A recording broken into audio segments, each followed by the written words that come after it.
If you can get past your ego barrier and you get past your blind spot barrier, you can accomplish anything, because you also know you don't have to figure it out yourself. You can take in from other people the different ways to approach things in the best possible way.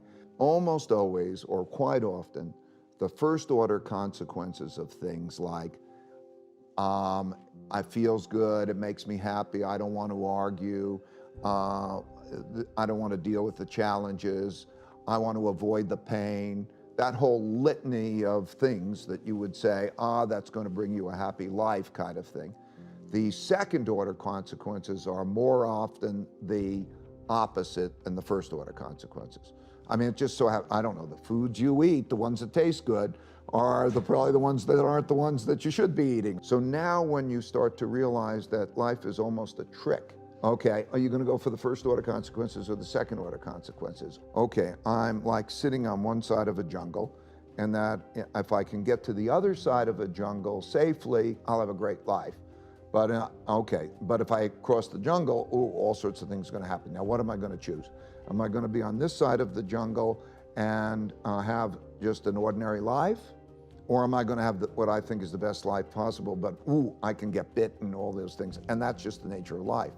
And then I said, I have to, it's my nature, I have to have the best life I can have, so I've got to go into the jungle. I'm in Inglewood, living off Arborvitae. I'm on government assistance, and I run out of money, and I had to buy Pampers for Jelani. And I had $11.42 in the bank. And I remember wrapping my son in a towel for 2 days. You know, someone said, because when I tell the story, I always get teary-eyed.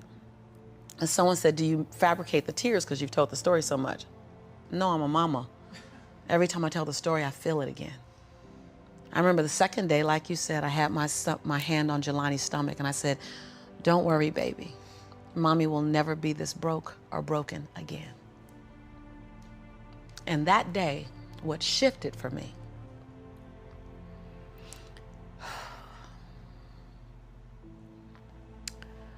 was I was willing, and I don't know if this is going to sound crazy, I was willing to completely die to any form of me that I had been, so that I can birth the woman that I was becoming.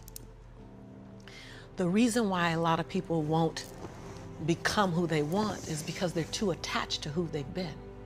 And you hear it all the time when people say, I've always been this way. Okay, well, if that's working for you, keep doing that. I knew it wasn't working for me any longer. I had hit my version of rock bottom. So I was willing to let go of everything and everybody. See, another reason why people won't get there is because the doorway is for you to fit through.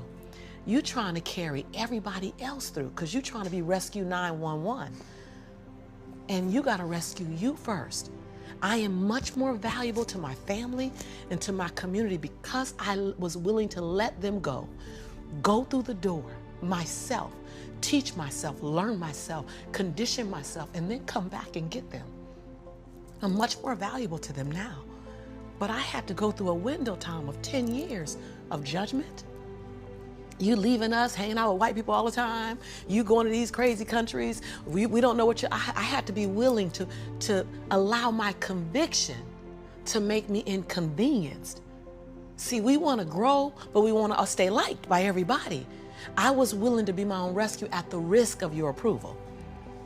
But most of us aren't like that. Facebook is an example. We want to be liked.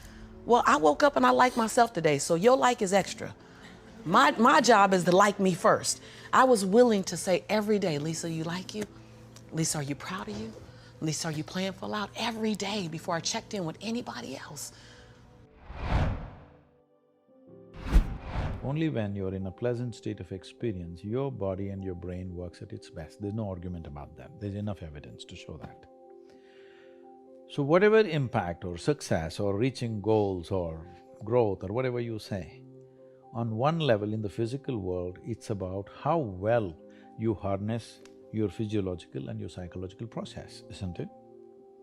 Whether your body and mind works against you or works for you, this is a big difference. So there is enough evidence to show only when you're in pleasant levels of experience, this happens best. So obviously, joy is first, then growth. If you're joyful constantly and you have no fear of suffering because you understand all human experience comes from within you, and so you have managed to create the kind of experience that you want, now growth is possible, unbridled. If you have the fear of falling down and suffering, you will not go very high, isn't it? See, right now, what are the instruments of your experience? You know you're here only because you can see, hear, smell, taste and touch. This is the only way you know that you're here right now. Suppose you doze off, don't, okay? Suppose you doze off, you don't know that you're here, isn't it? Yes. Even though you're here, your heart is beating, everything is functioning, the world is on, we are all here, but you won't know that you're here, nor will you know that I'm here or anybody else is here, isn't it? Yes. All that's happened is, life is on, full on, even within you. Only thing is, these five sensory organs have shut down. So your entire experience of life right now is happening because you can see, hear, smell, taste and touch. Just look at the nature of the sensory organs. In the very nature, they're outward bound, isn't it? Can you roll your eyeballs inward and scan yourself? No. Shall I give you a bad example? Sure. Our nose is located right above our mouth. Suppose you don't brush your teeth for 3 days. Though this nose is right here, it won't tell you you have not brushed your teeth. The whole room will know you have not brushed your teeth, but you will not know. This is the human predicament. It's very easy to see what's wrong with this guy, what's wrong with her, what's wrong with her. It takes a lot of observation to see what's wrong with this. That level of keenness of observation is missing in most people. They need to cultivate that. When you set goals, when you have an intention on something that you want to change about your life, your brain helps you. What it does is it opens up a checklist, and then your brain goes to work trying to remind you of that intention that you set. And it's really important to develop the skill, and I say that word purposefully, the skill of knowing how to hear that inner wisdom and that intention kicking in and leaning into it quickly. So for me, my brain saying, that's it, right there, move as fast as a rocket, Mel. I wanted to change my life. And I think most people that are miserable or that are really like dying to be great and dying to have more, we want to change. We want to live a better life. We want to create more for our families. We want to be happier. The desire is there. Again, it's about how do you go from knowledge to action. So the first thing in this story that's important is realizing that the answer was in me. And my mind was telling me, pay attention. Anyway, the next morning, the alarm goes off, and I pretended NASA was there. It's the stupidest story. I literally went 5, 4, 3, 2, 1. I counted out loud, and then I stood up. And I'll never forget standing there in my bedroom. It was dark, it was cold, it was winter in Boston. And for the first time in 3 months, I had beaten my habit of hitting the snooze button. I couldn't believe it, and I thought, wait a minute, counting backwards? That is the dumbest thing I've ever heard in my entire life. Well, the next morning I used it again and it worked. The next morning I used it again and it worked. The next morning I used it again and it worked. And then I started to notice something really interesting. There were moments all day long, just like that 5-second moment in bed, where I knew, knowledge, what I should do. And if I didn't move within 5 seconds, my brain would step in and talk me out of it. Every human being has a 5-second window, might even be shorter for you. You have about a 5-second window in which you can move from idea to action before your brain kicks into full gear and sabotages any change in behavior. Because remember, your brain is wired to stop you from doing things that are uncomfortable or uncertain or scary. It's your job to learn how to move from those ideas that could change everything into acting on them. You do what you need to do to make it happen, and you pursue your dreams, and education is like the most important thing you could possibly get. I have a belief that every problem is solvable. As I think about the world we're living in today, it's the realization that we have solved so many problems to achieve this extraordinary world we live in today, in terms of global production of food, of energy, of water, of information. We're living in the world of Star Trek. You know, I mean, you think about that we can diagnose almost anything. I can read your genome for $100 in a matter of a couple of hours and understand all 3.2 billion letters of your life and have an AI analyze that and tell me about yourself, right? I can on one of these devices call up any piece of information, talk to anyone on the planet. This is magic. This is crazy stuff, you know, just 20 years ago, let alone, you know, 100 years ago or 1,000 years ago. So, you know, the realization is any problem is only a problem contextually today. And we're going to be creating the tools and knowledge to be able to solve that problem. And I believe that any problem not forbidden by the laws of physics is solvable. And even then, we're going to sort of learn where the boundaries of physics truly are. The law of Goya is simply get off your ass. So if you think and you believe and you emotionalize, and you visualize, and you create your plan for how am I actually going to achieve this? So what do I need to do? When am I going to do it? How specifically? How am I going to tweak it, measure it, and iterate it so that I'm consistently making progress? I learned the value of progress versus perfection. None of my mentors ever had me focus on perfection. They had me focus on progress to just keep getting better. Little incremental gains every day, every week, every month, every quarter. And even when you move backwards a couple of steps, what's the progress that you made in what you learned?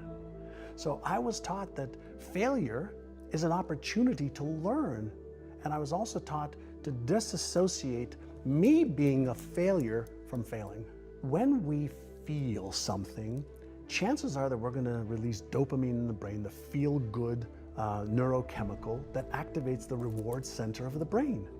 And chances are if we feel that and we have this positive emotion around it and that neurochemistry is flooding our brain and our body with feel-good chemicals, we're actually activating the motivational center of the brain.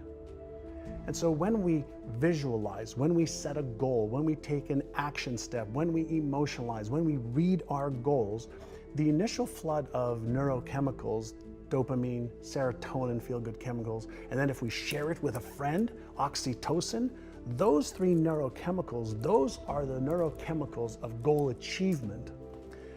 But then there's the other side of it, the other circuits of fear, of stress, where norepinephrine, cortisol, or epinephrine, the stress hormones can be released as well. And so I'm fascinated, and I want to teach people the stuff that we've learned about beliefs, self-esteem, self-worth, fears, and the stuff that really holds people back. Because all the how to get healthy and stay healthy, we know. How do I build a business and sustain it? We know. How do I get into a relationship and make it successful? We know. We know most of the how-to for anything that anybody wants to do in this time frame that we live in. So the how-to is the easiest part of the equation. So the harder part of the equation is, why am I not doing the things that I know I should be doing? And why am I not doing the things that I could find out easily how to do? Yeah, they make a differentiation between the person who's the artist and kind of the canvas, you could say. You know, so the artist is an artist painting the masterpiece of their life. They're holding the brush. They decide how they want to make themselves, forge themselves. They decide how they want to express what they want to be, or how they want to interact with this incredible, you know, school of life that we have available to us. And then the other side is those people who are just constantly getting paint splattered on them from other people, their parents telling, oh, you should be this, or you should do this, or this is what you need to be, this is how you need to look, this is how you need to dress, this is what, and they're just receiving all of this external pressure from what the Toltecs would call the mitote, which is like a term for the marketplace, where everybody's shouting and their expectations, their beliefs, their agreements, all the things that they have that kind of we can either conform to or decide, no, screw all that. I'm the artist. I will decide what I accept. Maybe I agree with this perception. Maybe I disagree with this perception, but you take control of your life. And the Nagual is a place of control, where you're shaping your own life with the power of your intent, with the power of your belief, with the power of choice and actual free will, rather than being just kind of battered around by everything that society and people want you to be. It's funny because if we were able to do like even a fraction of the things we know we should, we would all be badasses, you know? But there's so many things. You talk to people, yeah, I should be doing that. Yeah, I should be doing, I know I should be meditating. Yeah, I know I should be doing this. I should be eating better. I should be doing this. Like, we all know what we want to do to be the best version of ourselves, but for whatever reason, we don't do it, you know? And there's a lot of reasons why, but we're not doing it. And so the ability to choose and actually decide what you're gonna do, to be the Nagual, to be the artist and say, oh, well, if I believe I should meditate, then I'll meditate. And just collapsing that I know I should with actually doing it, you know, that is a superpower. That's what defines the greatest performers from the people who haven't quite made it yet, is really their ability to say, oh, if I should train now, I will. Oh, if I should eat like this, I will. Oh, if I should do this, okay, then I will. It's collapsing that, knowing what you should do and actually doing it and making that one.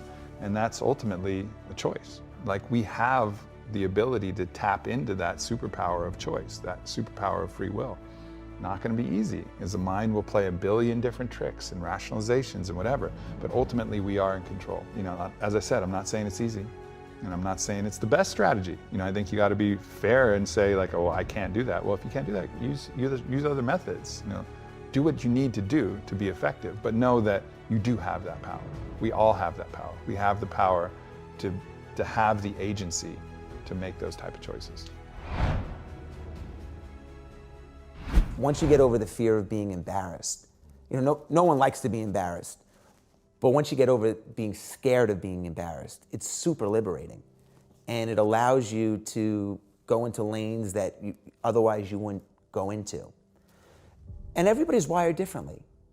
You know, everybody's wired completely different. It's hard to rewire someone to be, you know, comfortable with taking risks, comfortable with being embarrassed.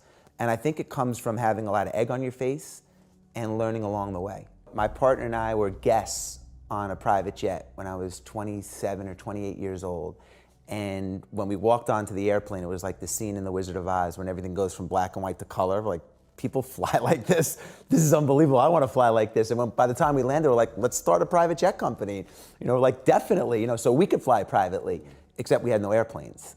So we went to a company called NetJets, owned by Warren Buffett, the 800-pound gorilla. They had 600 plus airplanes in the fleet, and pitched this idea for a 25-hour prepaid jet card, which was called Marquis Jet. But the meeting, actually, when we pitched the idea, the meeting lasted 12 minutes and they threw us out. And the president of NetJets said, and this is almost a direct quote, he said, you know, cool idea, but if you think we're gonna give two kids that didn't break 1,000 on their SAT, which, Tom, pissed me off. I got like a 980, but I've convinced myself I've gotten over, you like, keep telling yourself you broke 1,000. He's like, I'm never giving you guys access to our airplanes. Because the notion was, if we could sell and market onto their fleet through this 25-hour program called Marquis Jet, that's how we would piggyback off their airplanes. And they threw us out of the meeting, and then we were relentless, and we came back, and we realized that we couldn't sell this concept through a PowerPoint, because they see 1,000 PowerPoints a month. So we literally brought our own focus group in to bring the meeting to life. And one by one, the guys stood up. We had Carl Banks from the New York Giants and Run from Run DMC and a powerful real estate mogul, and they explained that they would never buy a fraction what NetJet was selling, but they would buy a 25-hour card if it was offered. And that's how we ended up solidifying the opportunity. And then to your point, when we started the company, you know, this is back in 2000, so I had no sophisticated way to get leads. I didn't know a lot of wealthy people. And the only way that I could really build my database or sell anybody was to go to events where rich people hung out. So I heard about this conference called the TED. I didn't even know what it was in Monterey, California. So I flew commercial, transferred 3 flights, drove 6 hours when I landed to get to TED to try to pitch this idea to anyone that would listen. But when I got to the TED conference, it was like Fort Knox. Everybody had credentials, double credentials, and I had nothing. And they wouldn't let me anywhere near the venue. So I went to the local coffee shop and just trying to figure out how I'm gonna get in or sneak in or get someone to get me in or get access. And I realized like every hour or two, everyone with credentials was walking into the coffee shop and they were buying lattes and muffins and lattes and muffins and lattes and muffins. So the next morning, I woke up at 5 o'clock and I went to the coffee shop and I bought every single muffin that they had. I took all the inventory out of the shop. I'm like, I'll take all your muffins. They gave me like 80 muffins.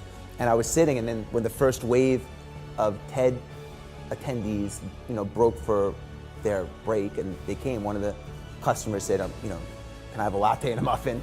And the guy said, well, I can give you a latte, but we're all out of muffins. And when he was walking out, I said, excuse me, sir, look, I happen to have an extra muffin.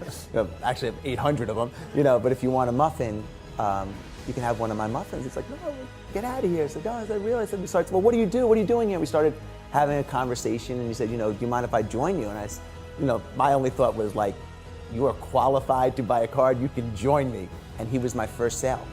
He was my first sale. The guy who owned a company that sold it to eBay. And that was the start of the adrenaline rush of, okay, let me try to crack this code of, how we can build this thing with not a big database. If more information were the answer, we'd all be billionaires with six-pack abs. That's a good one, right? And just absorbing, not even absorbing, just reading and watching and listening to more isn't enough. Like, you have to apply it. You have to use incentives. You have to have rewards and punishments set for yourself so you actually get things done, timelines, etc. So that's one. Another one is don't be a donkey. There's I want to say it might be a philosopher's paradox, but I don't think it is. I think it's just a parable about Buridan's ass. About a donkey who is thirsty and hungry, and there's water on one side, a few feet away, and hay on the other. And he can't decide whether to do the hay first, or the water, the hay or the water, and he dies of thirst at the end of it. He couldn't do them sequentially. Right. In effect, you can do almost everything you want in life, but you can't do it at the same time. Right. And if you can just dedicate yourself to one thing for even a year, and then the next thing for a year, you can do those 10 things. But if you try to do all 10 at once, you're gonna be Buridan's ass. You're gonna be like, should I do this? Should I do this? Or should I focus on this? Or should I focus on this? So don't be a donkey. Transformational education, to me, is the most important type of education. The single most important type of education you want to invest in for yourself and that you want to put your children through. So first, let me define what that is, right? Transformational education covers the education that many of our institutions forgot to teach us. It's about wisdom, it's about mindfulness, it's about taking care of your body, your mind, your health, your emotional states. It's about being a more conscious parent, being a more conscious lover. It's about how to deal with those days when you might wake up one day feeling depressed or sad, and how do you deal with that? Schools don't teach us that stuff. And here's why transformational education is so important. If you think about the human experience, what really matters is not so much your grades or the job that you have. All of these are means goals. They are a means to an end, right? But if you asked a human being to share with you the moments in life that they're most grateful for, all of those moments often deal with inner states.